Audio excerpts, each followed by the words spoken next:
मैं वापस आऊंगा आपके पास थोड़े समय के बाद, लेकिन वैभव है स्क्रीन पे। मैं वैभव से बात करना चाहता हूं। वैभव, एक तो ये पीछे बड़ा अच्छा फ्लैग, ये तिब्बत का फ्लैग है वैभव, जो आपके पीछे फ्लैग आपने लगा रखा है, फ्री तिब्बत का है ये जी। हाँ, वेरी गुड। तो वैभव ने बिल्कुल ठीक अपने बैकग्राउंड में फ्रेम बहुत बढ़िया फ्री तिब्बत का फ्लैग लगा रखा है, बहुत ही शानदार। वैभव, दो बातें हैं। एक तो जो चीमा साहब ने बोला वो एक नजरिया है, नुक्ता नजर है पाकिस्तानी होने के नाते, और चीमा साहब का पूरा हक है वो अपना नुक्ता नजर रखने का। लेकिन ठीक है, नैरेटिव चाइना ने कुछ नहीं बोला, हमारी मीडिया ने बहुत कुछ बोला, हमारी मीडिया ऐसी है, चाइना की मीडिया वैसी है, वो सब ठीक है अपनी जगह। लेकिन मैं एक बात पूछना चाहता हूं, अगर चीमा साहब ये कह रहे हैं कि चीनियों को सब आता है, उनको हिंदी आती है, उनको उर्दू आती है, आई एम श्योर उनको पंजाबी भी आती होगी, मैं सिर्फ ये कहना चाहता हूं कि साहब एक बात बताएं आप, हमारे 20 जवान वीरगति को प्राप्त हुए, हमने उनको ऑनर करा, हमने उनको पब्लिकली ऑनर करा, पब्लिकली हमने बोला कि साहब 20 हैं हमारे शेर जो अब इस दुनिया में नहीं रहे और इस देश के लिए उन्होंने अपनी जान दे दी, हम उनके सामने नमन करते हैं, हाथ जोड़ के सर झुका के नमन करते हैं। हमने उनको सल्यूट करा। चाइना ने एक इंसान का भी, अपने एक सोल्जर का चाइना ने कबूल करा। और चाइनीज वीबो जो है माइक्रो ब्लॉगिंग साइट, उसमें लगातार से लगातार ये बातें हो रही हैं कि ऐसा क्यों करा, जब इंडियंस कर सकते हैं तो हम क्यों नहीं कर सकते। तो कहीं ना कहीं चीन के अंदर भी हो रहा है। शायद चीमा साहब को, मुझे वैभव को ये बातें नहीं पता, लेकिन चीन के अंदर कहीं ना कहीं तो डेजोनेंस है कि चीन ने अपने जो उनके मार्टर्स थे या जो उनके लिए जिन्होंने जान दी चीनी सोल्जर को, उनको उन्होंने रिकॉग्नाइज नहीं करा। वैभव, आप जरा चीमा साहब का जवाब दीजिए, और जो मैंने बात करी थी Chinese not accepting their own casualties, इसके बारे में भी जरा अपनी बात रखिए।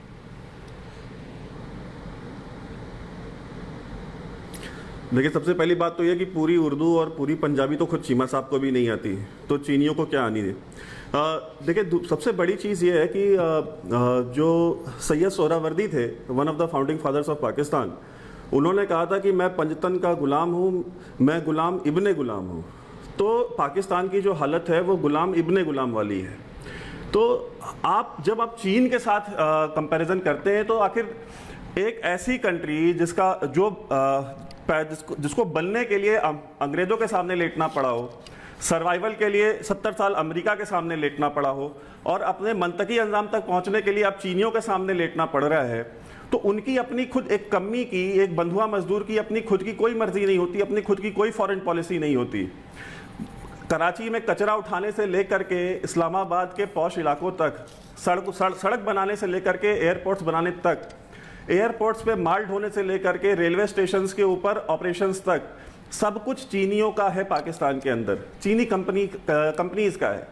तो आप पाकिस्तानियों से ये उम्मीद करना कि पाकिस्तानी के अंदर इतनी गैरत जागेगी कि वो कभी कश्मीर का मौक़िफ़ लेके खड़े होंगे चीन के सामने कि नहीं साहब हम लद्दाख पे नहीं, हम पहले कश्मीर पे बात करेंगे, ये नहीं होने वाला। अगर आपने देखा हो तो पिछले कुछ दिनों में पाकिस्तान के जो बड़े बड़े चैंपियंस ऑफ कश्मीर कॉज थे, सो कॉल्ड डिफेंस एनालिस्ट, पुराने रिटायर्ड जनरल्स, अगर आप उनके ट्विटर हैंडल्स, उनकी फेसबुक प्रोफाइल्स देखें तो वो सेलिब्रेट कर रहे हैं। वो क्यों सेलिब्रेट कर रहे हैं वो बेहतर जानते हैं, लेकिन वो सेलिब्रेट कर रहे हैं कि लद्दाख में चीन आके बैठ गया है। अब ना उनमें से कभी कोई लद्दाख आया है, ना उनको पता है कि एग्जैक्टली लद्दाख कहाँ है, लेकिन एक ऐसी कंट्री जिसने शख्सगाम वैली, एक कश्मीरी टेरिटरी चाइना को बेच दी हो, वो आज ये सेलिब्रेट कर रही हो कि लद्दाख में चीन आके बैठा है। तो ये कश्मीरियों के और जो सो कॉल्ड कश्मीरी कॉज के ह्यूमन राइट्स के चैंपियंस हैं, उनको ये सोचना चाहिए कि जो कंसर्न शो करता है पाकिस्तान कश्मीर की तरफ, वो कितना खोखला है। और आपने जहां तक बात की कि चाइना अपनी कैजुअलिटीज ओन नहीं कर रहा, देखिए दुनिया में कोई भी अथॉरिटेरियन रिजीम्स जो हैं वहां पे मीडिया कंट्रोल होता है, वो कभी भी अपनी कैजुअलिटीज ओन नहीं करती। द ग्रेट लीप फॉरवर्ड में उन्होंने अपने खुद के 50 लाख 1 करोड़ बंदे मार दिए।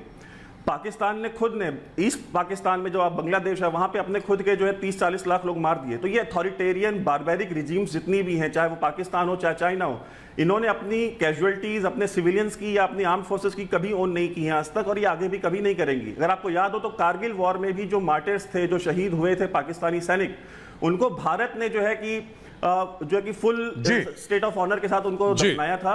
पाकिस्तान ने 12-13 साल बाद जा करके रहील शरीफ ने उनको ओन किया था। जी बिल्कुल, थैंक यू वैभव। और मैं जाता हूं आरजू काज़मी साहिबा के पास, इसके पहले कि मैं उनसे बात करूं, ये बात बता दूं कि ये जनरल अजीज ने एक इंटरव्यू दिया था पाकिस्तान टीवी पे, और यही बात जो वैभव कह रहे हैं जनरल अजीज ने भी उस इंटरव्यू में बात करी थी।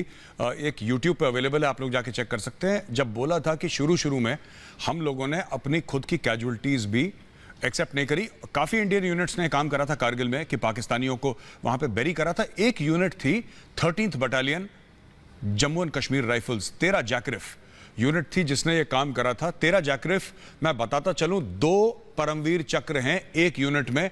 एक ही लड़ाई यानी कारगिल के युद्ध में एक यूनिट को 2 परमवीर चक्र।